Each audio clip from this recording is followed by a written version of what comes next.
안녕하세요, 5학년 여러분. 즐거운 역사 수업 시간이 돌아왔습니다. 자, 오늘은 드디어 8.15 광복이 되는 시간입니다.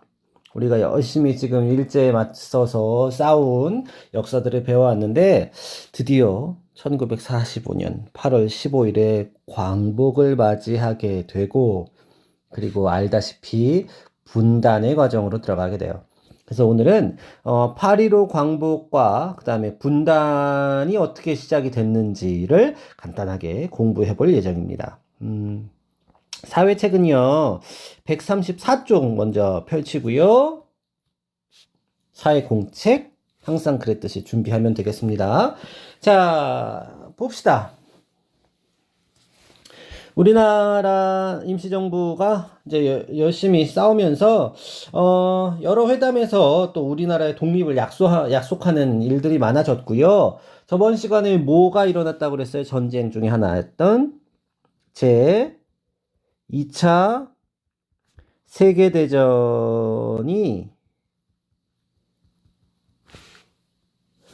종결됩니다.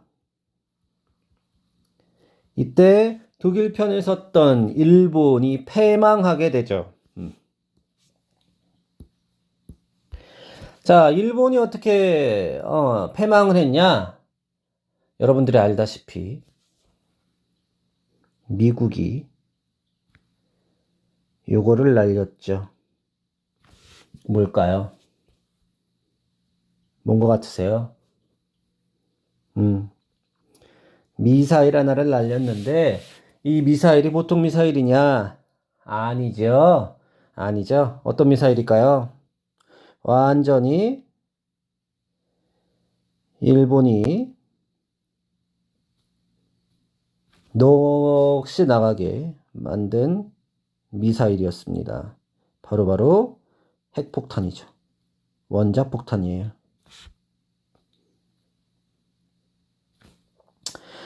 핵폭탄 맞은 당시 일본 상황을 하나 그려주죠. 이렇게 됐어요.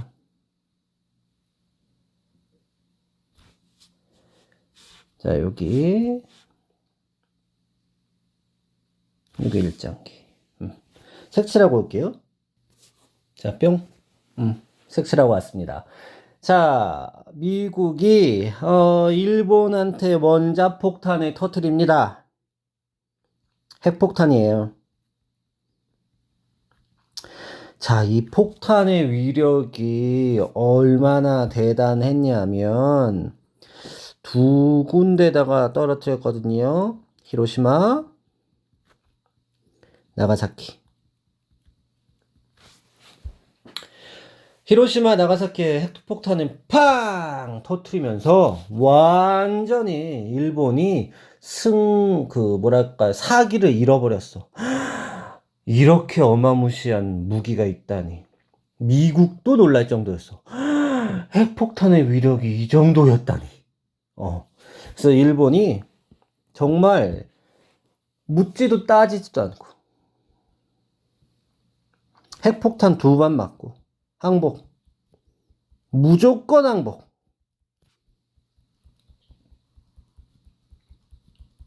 이렇게 된 거예요. 핵폭탄 2대의 정신이 나간 겁니다. 어떤 친구들은 속 시원하다 이렇게 생각하는 친구들도 있을 텐데, 이 핵폭탄의 위력이 얼마나 셌는지 그 이후에 이제 그러니까 원자폭탄을 무기 개량 계속 해왔어도 절대 쓰면 안 된다는 세계적인 인식이 잡힐 정도로 너무나도 위력이 강력했고 민간인들이 너무 많이 죽었어요. 특히 여기에 있었던 우리나라 그 노동자들이라든지 그 동포들도 너무 많이 죽었기 때문에 아직까지도 피해자가 있을 정도로 큰 사건 중에 하나였습니다. 어쨌든 일본이 무조건 항복으로 나오면서 8.15 광복이 온 거죠. 어떻게 보면 너무나도 허망하게, 어떻게 보면 너무나도 갑작스럽게. 우리가 열심히 임시정부를 비롯해서 많이 노력을 해왔지만, 정말 갑작스럽게 원자폭탄 하나로 해방이 빡! 돼버린 거야. 어쨌든, 우리나라 입장에서는 뭐 나쁜 일은 아니니까. 자, 태극기 한 번 더 그려주죠.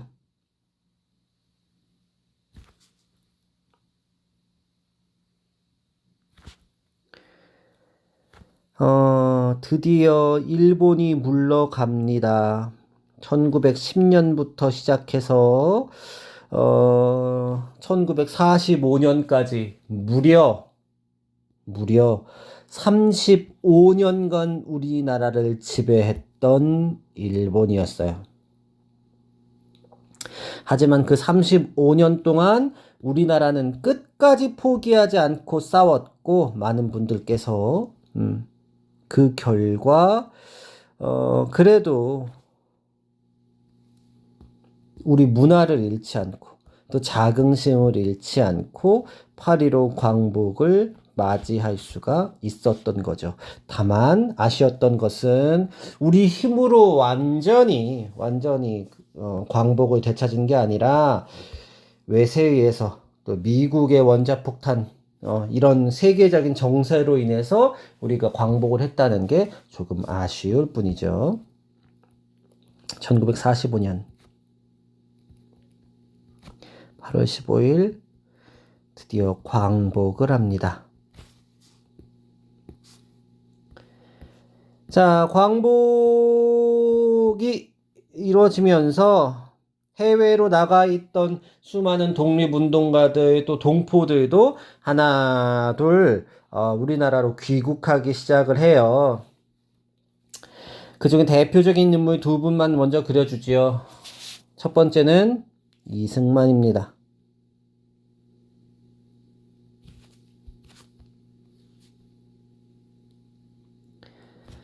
임시정부의 초대 대통령이었고, 또 미국에서 열심히 활동했던 우리나라를 대표하는 독립운동가 중에 한 명이기는 했어요. 이승만이.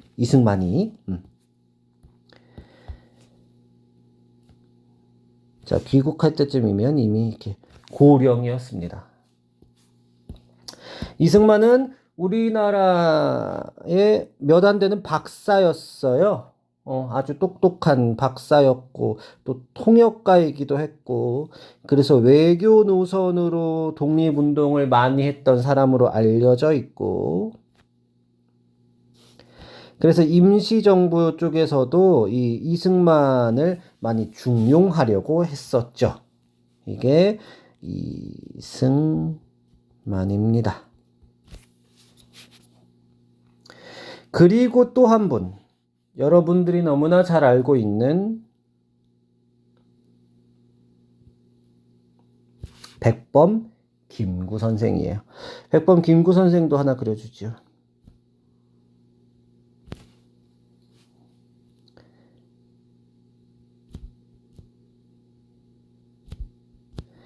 자, 백범 선생의 트레이드 마크이기도 한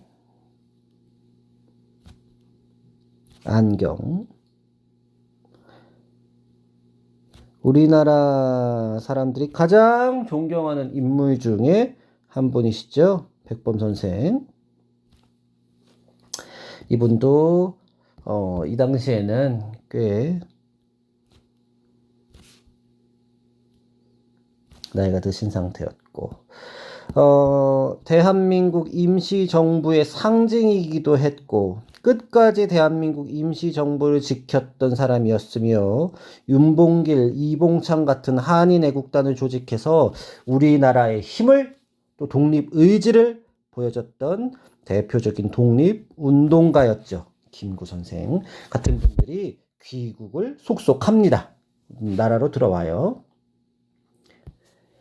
자, 이렇게 시대를 이끌었던 독립운동가들이 속속 우리나라로 귀국을 하면서 대한민국, 정부를 어떻게 수립할 건지에 대해서 이야기가 나오기 시작을 하는데 안타까웠던 점이 하나 있어요.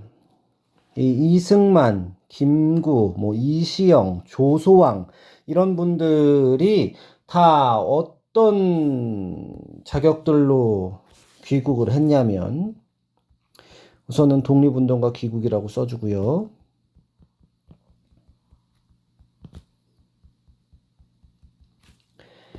당시에 미 군정이, 그러니까 미국의 군대가 우리나라에 주둔하고 있는 상황이었거든요. 이 사람들이 이제 임시정부, 우리나라의 정부를 꾸리기 위해서 이제 고민이나 또 생각을 하게 되는데, 대한민국 임시정부, 그러니까 상해에 있었던 임시정부의 요인들이 들어올 때에 상해 대한민국 임시정부로 들어오면 미국하고 부딪힐 가능성을 염두에 둬서 이 사람들이 다 니네는 임시정부의 조직으로 들어오는 게 아니라 독립운동 개인 자격으로 들어오는 거야. 라고 못을 박습니다. 그래서 김구 선생도 그렇고, 그 수많은 독립운동가들이 임시정부의 뭐 주석이라든지, 혹은 국무위원이라든지, 이렇게 귀국하는 게 아니라, 그냥 개인 자격으로.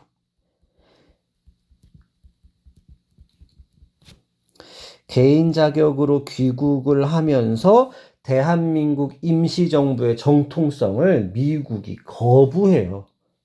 거부하고, 그리고 난 뒤에 이제 새로운 국가를 미국이 만들겠다는 생각으로 이 독립운동가들 조금 견제하기 시작하죠. 여기서부터 이제 분단이 시작이 되는 겁니다.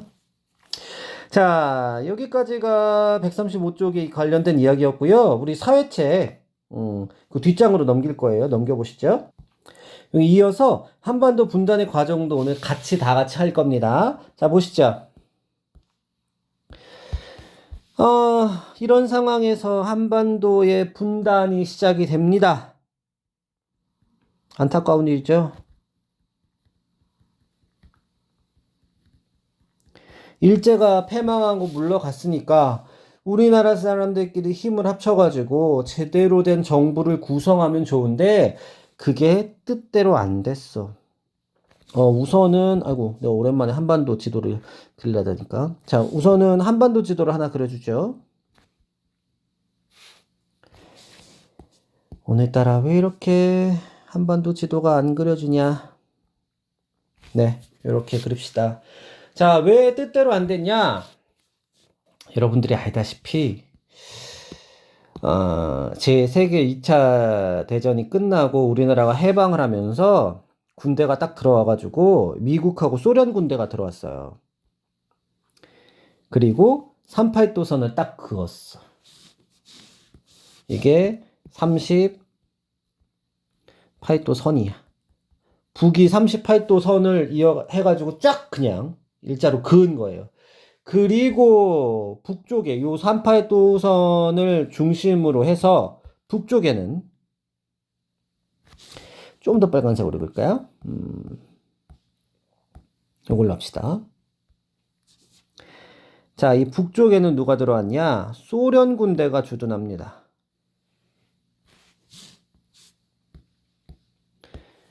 그리고 이 남쪽에는 누가 들어오냐면 미군이 들어와요. 미국 군대가 들어옵니다.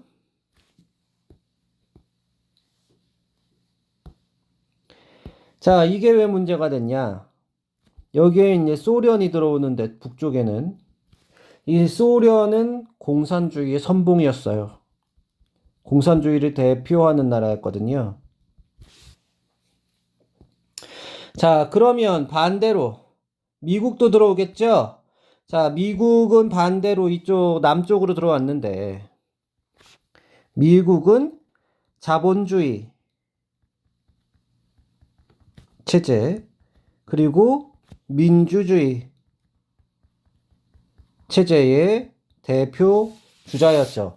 이 소련과 미국이 향후 몇 년 동안 한 한 40년 가까이 이 공산주의와 자본주의를 대표해서 냉전 체제를 구축을 하면서 세계 여러 나라들을 자기 편으로 끌어들이게 됐는데 우리나라는 안타깝게도 북 그리고 남으로 쫙 갈라가지고 남쪽에는 미국이 그다음에 저쪽 북한 쪽에는 소련이 들어오면서 분단을 해버렸던 거야.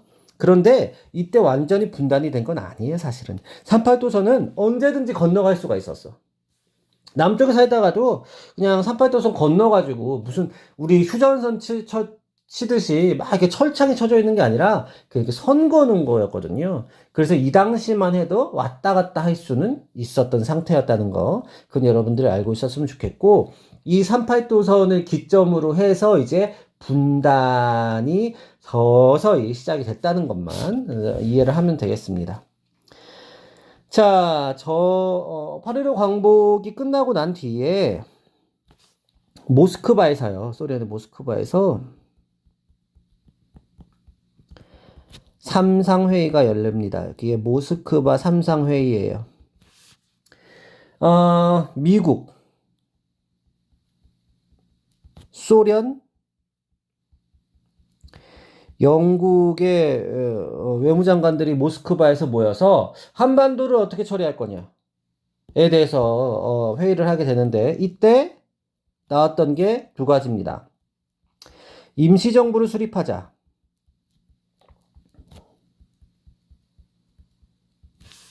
그리고 또 하나, 신탁 통치를 돌아가면서 5년 동안 하자. 이렇게 결정해요. 자, 신탁 통치는 뭐냐면 특정 국가가 우리나라를 지배는 아니고 대신 통치하는 거야. 정부가 수립되기 전까지 대신 통치를 하면서 정부가 수립이 되면은 빠져나가는 이게 신탁 통치거든요. 근데 이 신탁 통치가 우리나라 사람들한테는 어떻게 받아들여졌을까? 이게 또 다른 일제 식민지 시대랑 뭐가 다르냐? 그럼 지금 우리가 일제가 패망해서 물러갔는데 이제는 미국, 소련, 영국의 식민지가 돼가지고 하라는 얘기냐? 라는 오해 아닌 오해를 불러일으켰고, 그래서 신탁 통치를 찬성하는 쪽과 신탁 통치를 반대하는 찬탁, 반탁, 이 신탁 통치 반대 운동이 일어나기 시작을 하고요. 이러면서 우리나라 내부에서도 극심한 분열이 일어납니다. 이거 배터리가 없다네. 자, 이제 신탁 통치를 둘러싸고 우리나라에서도 엄청나게 극심한 분열이 일어나고, 그래서 미국하고 소련이 다시 마주 앉아요. 야, 신탁 통치는 물 건너 간 것 같고, 그러면 어떻게 할 거냐? 이 대한민국을. 그래서 미국과 소련이 공동위원회를 열어서 미소 공동위원회로 임시정부, 그러니까 대한민국의 정부를 어떻게 수립할 건지를 같이 의논을 하게 되는데 미국하고 소련의 의견이 전혀 달랐어요. 그래서 결국은 어떻게 되냐? 결렬이 돼요. 결렬이 되고, 그래서 미국이 야, 그러면 안 되겠다. 손 떼자. 우리가 이 한국 문제에서 손 떼고 이 한국 문제를 어떻게 넘기냐? 유엔 쪽으로 넘기자. 이렇게 된 거예요. 한국 문제를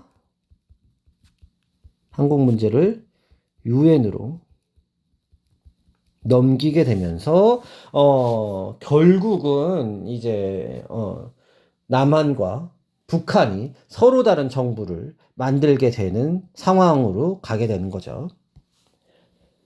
자, 여기까지가 대한민국 정부의 수립과 6.25 전쟁과 관련된 이야기였어요. 제2차 세계대전이 종결이 되고 8.15 광복이 됐지만 거기에 반해서 8.15 광복의 기쁨을 누릴 새 없이 분단이 시작이 됐고요. 북쪽의 소련이 그리고 남쪽에 미국이 들어오면서 신탁 통치라든지 임시정부 수립이 이제 물 건너가기 시작하고 결국은 한국의 정부를 어떻게 수립할 건지에 대한 문제를 유엔 쪽으로 넘기게 되면서 분단이 고착화되는 현상이 시작이 되는 겁니다. 알겠죠? 자, 여기까지가 8.15 광복과 분단 과정이었고 여러분들이 조금 어려웠을 내용이었어요. 다시 한번 밑줄 그어 봅시다. 자, 제 세계대차 요거 134쪽이에요, 사회책. 제 2차 세계대전이 끝나면서 8월 15일에 광복이 일어났고 1945년이에요. 그러면서 독립운동가들이 건국준비위원회라는 걸 꾸리면서 우리나라를 어떻게 건국하고 새롭게 만들어낼 것인지에 대해서 고민을 했는데 10월에 이승만, 11월에 김구를 비롯한 대한민국 임시정부 주요 요인들이 많이 들어왔음에도 불구하고 이 사람들이 대한민국 임시정부 자격으로 들어온 게 아니라 개인 자격으로 들어오면서 분단의 씨앗이 조금 더 커지게 되죠. 커지게 되죠. 자, 광복 이후 어린이들의 달라진 학교 생활을 살펴보기. 요건 뭐냐면 어린이들의 학교 생활이 달라졌어요. 그 전까지만 해도 일본어, 일본말, 일본 글만 계속 써야 됐잖아요. 그죠? 그런데 조선 독립 만세라고 하는 곳에서 태극기도 처음 보게 됐고, 그리고 생전 처음으로 우리말 국어 강의를 받은 환희와 감격으로 벅찬 한 해를 보내게 되는 거죠. 여러분들이 광복 당시 국민학생이라고 생각을 해보세요. 그리고 광복 후 달라진 생활 모습을 한번 일기로도 써보십시오. 일본말만 쓰고 일본어만 쓰고 그죠? 일본 일장기만 보다가 태극기가 교실에 걸리고 우리나라 말과 우리 글로 공부를 했을 때의 그 감정을 잘 담아서 일기를 한번 써보면 되겠습니다. 자, 뒷장으로 넘기시죠. 자, 뒷장으로 넘겨서 18차시 한반도 분단의 과정도 한번 볼게요. 38도선을 경계로 해가지고요. 미국과 소련이 남쪽과 북쪽에 각각 주둔을 하고 모스크바 3국 외상회의, 모스크바 3상회의라고 하거든요. 이 모스크바 3상회의에서 한반도 임시정부 수립과 신탁 통치 실시를 결정합니다. 하지만 찬탁과 반탁으로 갈라지면서 아주 극심한 갈등이 일어났고 결국은 임시정부 구성 방법을 논의하고자 미소공동위원회가 열렸지만 이것이 결렬되면서 한국의 문제가 유엔으로 넘어가게 되죠. 자, 여기까지가 아주 힘들었던 8.15 광복과 분단 과정에 관련된 이야기였어요. 여러분들 조금 어렵고 헷갈릴 수 있는데 잘 한번 흐름을 살펴보면서 공부하면 되겠습니다. 고생 너무 많았고요. 다음 시간에 또 재밌는 역사 수업 시간으로 돌아올게요. 고생했습니다. 안녕.